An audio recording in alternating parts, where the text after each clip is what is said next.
felek saldın beni cevri cepağa. Hey hey felek saldın beni cevri cepağa. Derdim bulgaç yıkılap deme sen bir vapağa. Derdim bulgaç yıkılap deme sen bir vapağa. Derdim bulgaç yıkılap deme sen bir vapağa.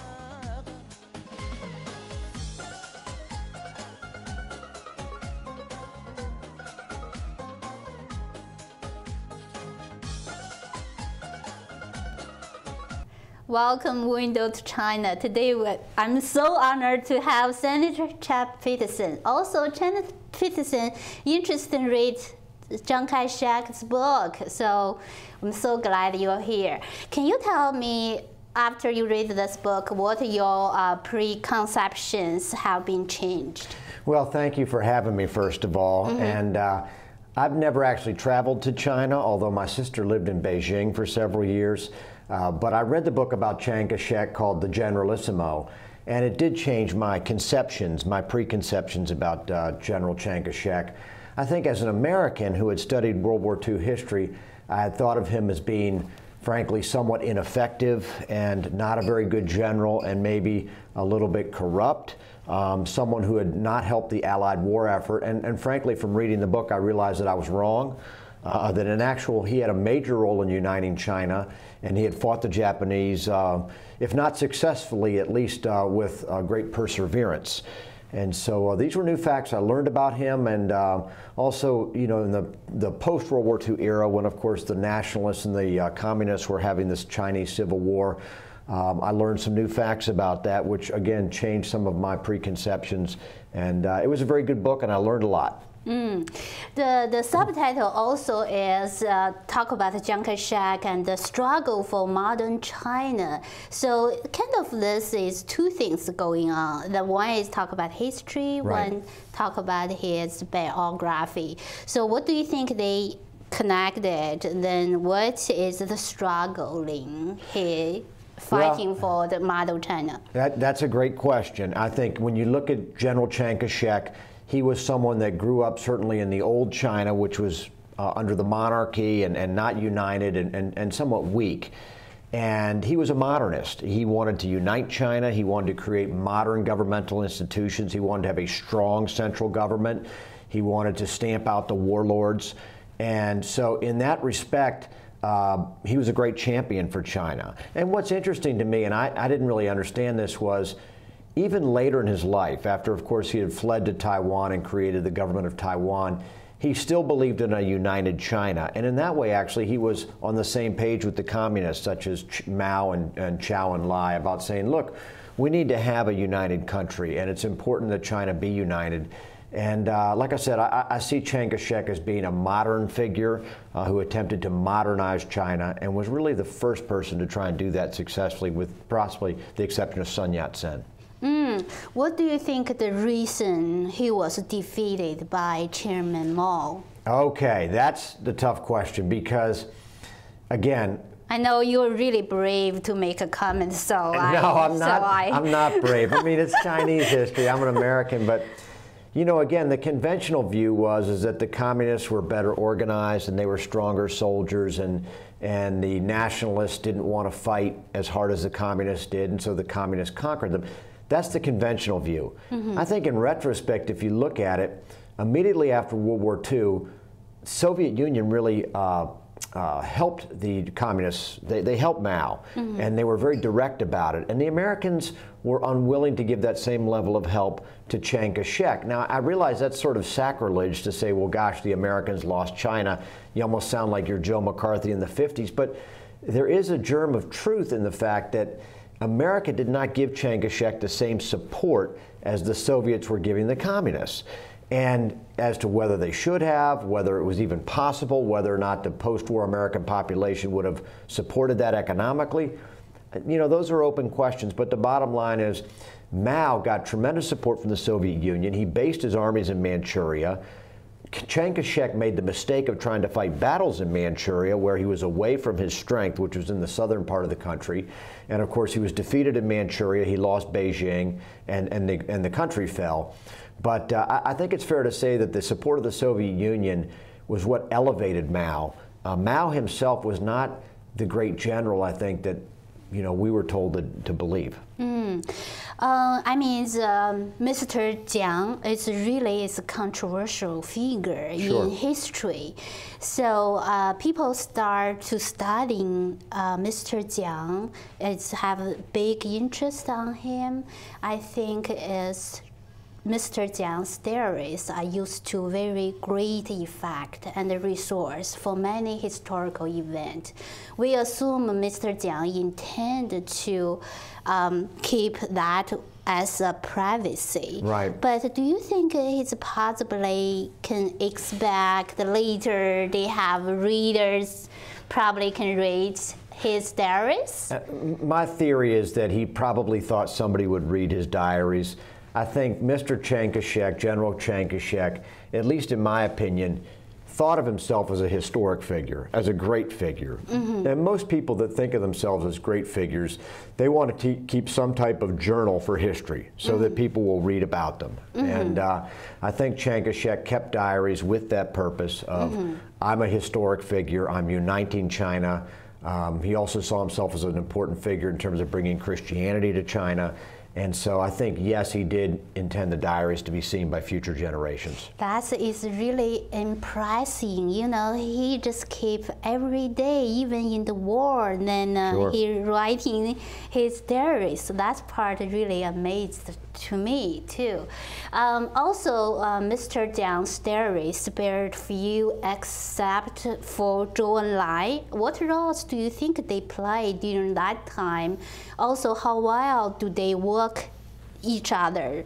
Well, that was fascinating to me, and I hadn't realized that Chiang Kai-shek and Zhou Enlai always had a relationship. And you would think one was a leader in the Communist Party, and then Chiang Kai-shek was the nationalist dictator, if you will, that they would have hated each other. But in fact, they were almost, I would say, friends. And they had a relationship, and in a lot of ways, they were able to speak to each other. And I think that's one of the primary reasons that Taiwan and China avoided war during the 50s and 60s, was because there was this personal relationship between Zhou Enlai and Chiang Kai-shek, dating all the way back to the 20s, because of course back in the 20s they had all been together when they were all really part of the same organization before they split up. Yeah, Mr. Zhou Enlai was arrested by Mr. Jiang, later released him, but Zhou Enlai also released him again, once again. They captured each other at various points. Right, also I think I read this book, they have keep in touch even Mr. Jiang in Taiwan.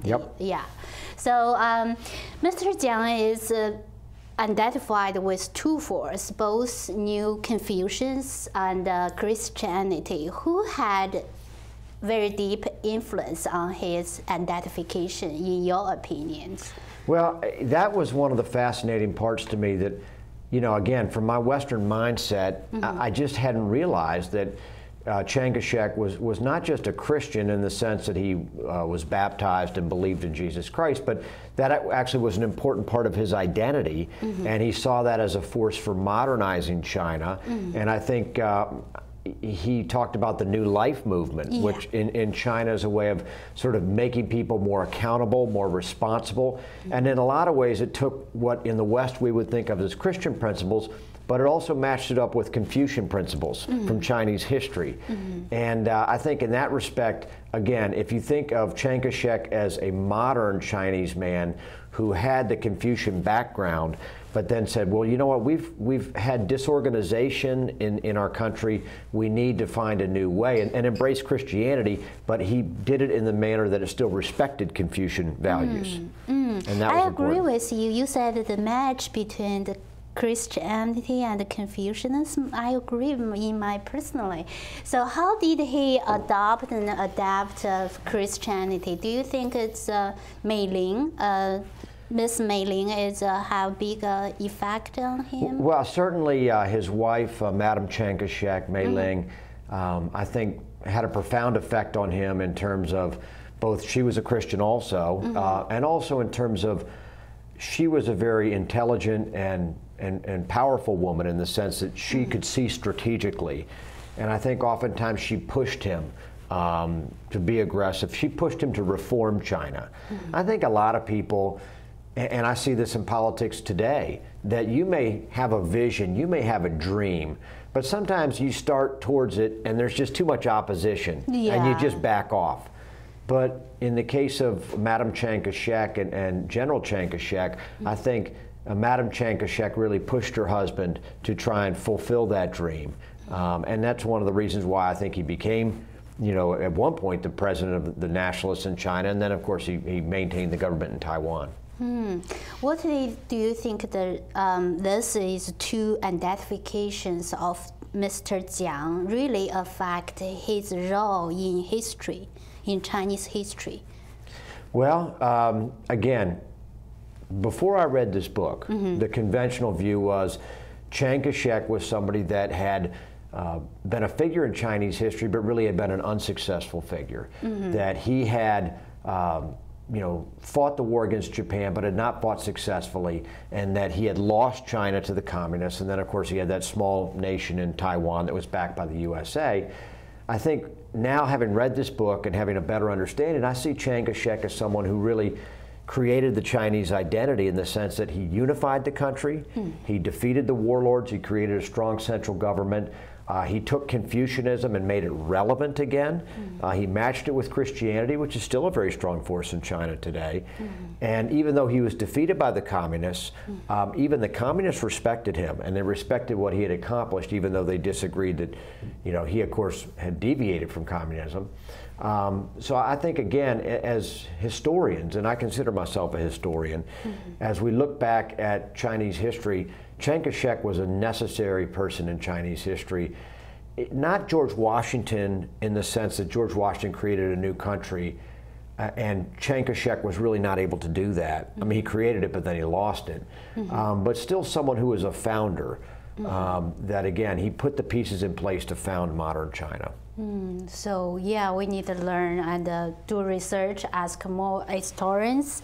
I'm not sure you're familiar to the Northern Expedition in China. Mr. Chiang Kai-shek have been very successful for that. Yeah, for that war to the north. Do you know what its goal was? Well, I think the Northern Expedition was in the 1920s and 30s. And that was a chance where Chiang Kai-shek had, I believe, been based in the Shanghai area and started moving north. And the idea was he was going to take on these individual warlords and their territories and conquer them one by one. And this was after he had stamped out the communists in Shanghai and started moving north. And again, it took, I believe, a period of 8 to 10 years before he was able to accomplish that. But that was a significant period. And during that time, and we mentioned earlier about the Soviet Union, part of the thing you need to remember is the Soviet Union during that time was supporting him.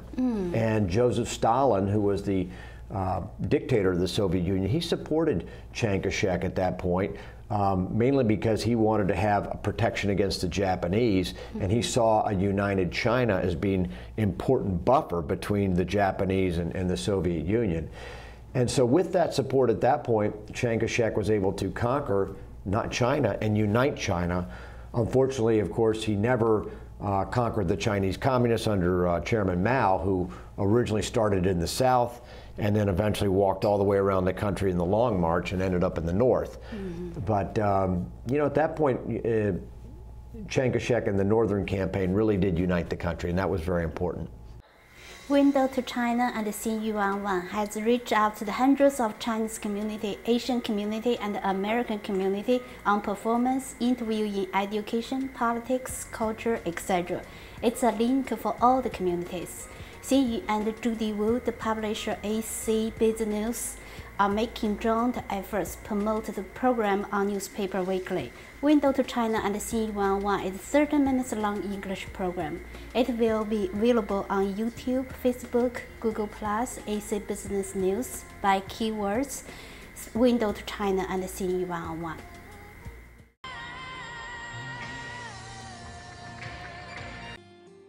Hello, ni hao. Welcome to Window to China. Come and join us as we explore China's people and their culture. We will go to many places in China, from the Himalayan mountains in Tibet to the Yangtze and Yellow River gorges, all the way to the modern cities of Shanghai and Guangzhou on the coast. We will visit wild areas, small villages, historic temples, and the crowds in big cities with millions of people. China is a big country with many cultures to visit and learn about. You can visit us at www.warnerinternationalinc.org to tell us what you think about our show and find out where we will be visiting the next time. We have so much to see, so come with me and look into another window to China.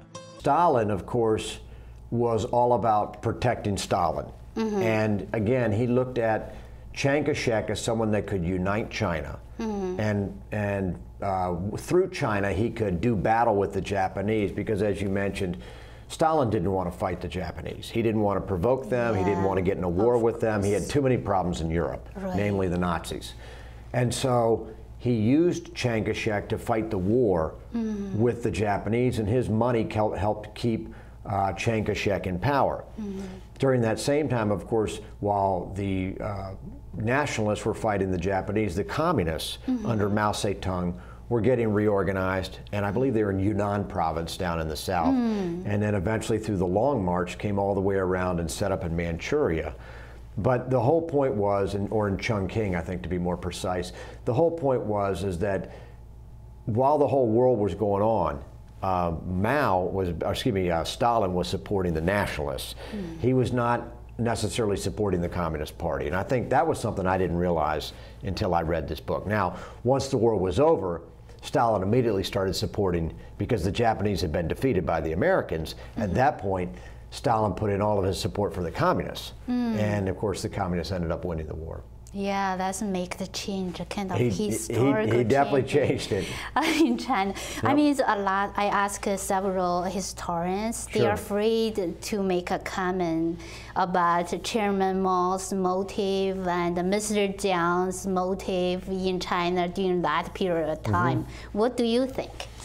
Well, it's a fascinating period, and again, as Americans, we tend to think of the war in what we call the Pacific as being America fighting Japan, when American Marines and U.S. Navy fighting Japan. Objective kind of. Right, but in reality, most of the Japanese army was in China, and they were fighting the nationalists, and some were fighting the communists, but for the most part, they were fighting the nationalists. So Chiang, even though he didn't win any big battles, he was a key part of the Allied war effort. In fact, he was considered one of what they called the Big Four, the British, the Soviets, the Americans, and China, because he was really absorbing a tremendous amount of the Japanese war effort.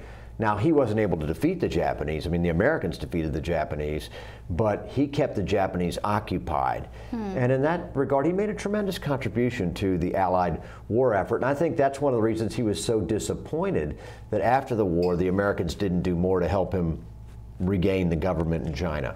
Yeah, I mean, the Washington got the complaint from that general. What's the name? I forgot. Stilwell. What do you think? Yeah, tell me more about the contribution to the Allied war. I have to be careful because General Stilwell's grandson, I believe, is one of my constituents. I knocked on his door. He lives down in Burke, or he was about 10 years ago. Anyways, Stilwell was the American commander in the Burma, China area. And he was really America's liaison to Chiang Kai-shek and the Chinese army, Chinese Nationalist Army. Conventionally, previously, I had thought that Stilwell was a very good, a very tough U.S. military soldier. Having read this book, I really see him as someone that was counterproductive to the war effort because he was continually cutting down Chiang and trying to really obstruct him.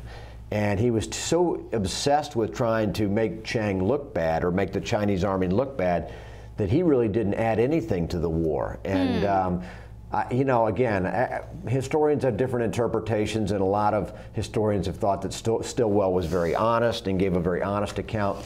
But from this book, he really comes across as someone who was just trying to sabotage the Chinese war effort, which was very important to the Allied war effort. Let's talk about Madame Chiang and Mr. Jiang's marriage life. What do you think the different lifestyles they have, or how they, I mean, it seems a very romantic love too. It does, and clearly it was one of the great romances of the 20th century. I mean, they were married for, I think, well over 50 years. I don't believe they had any children. Yeah. Maybe that's why they were so in love. I don't know. Wow, that's a different point. Okay. But clearly she had a great influence on him. Okay. I think it's fair to say it's a time where a husband and wife were a match. And she was a very ambitious person, and she used her husband to sort of push that ambition. And he really uniquely amongst world leaders relied on her to be an ambassador, to be a spokesman, to be a diplomat. And in that sense, it was really unique. I mean, to some extent, Eleanor Roosevelt, but not in the same way, in the sense that Madame Chiang really spoke for the General Chiang and in a very public way. And so, yeah, they clearly had a great alliance, and it seemed like they had a very close life together too. And personally, I admired Madame Chiang because she also lived a long life. She lived like 100, didn't she? Yes, more than 100 years old. In fact, I think she died almost recently. Oh, I don't know. But I don't know. Which year I cannot tell exact, but I believe you're correct. She lived to be over 100 years old. Yes. So, anyway, thank you so much for joining us. Oh, then we will wrap up. Thank you for watching. We'll see you next time. Bye bye. Window to China and Xinyu has reached out to the hundreds of Chinese community, Asian community, and American community on performance, interview in education, politics, culture, etc. It's a link for all the communities. Xinyu and Judy Wu, the publisher AC Business, are making joint efforts to promote the program on Newspaper Weekly. Window to China and Xinyu is a 30 minutes long English program. It will be available on YouTube, Facebook, Google+, AC Business News by keywords Window to China and Xinyu.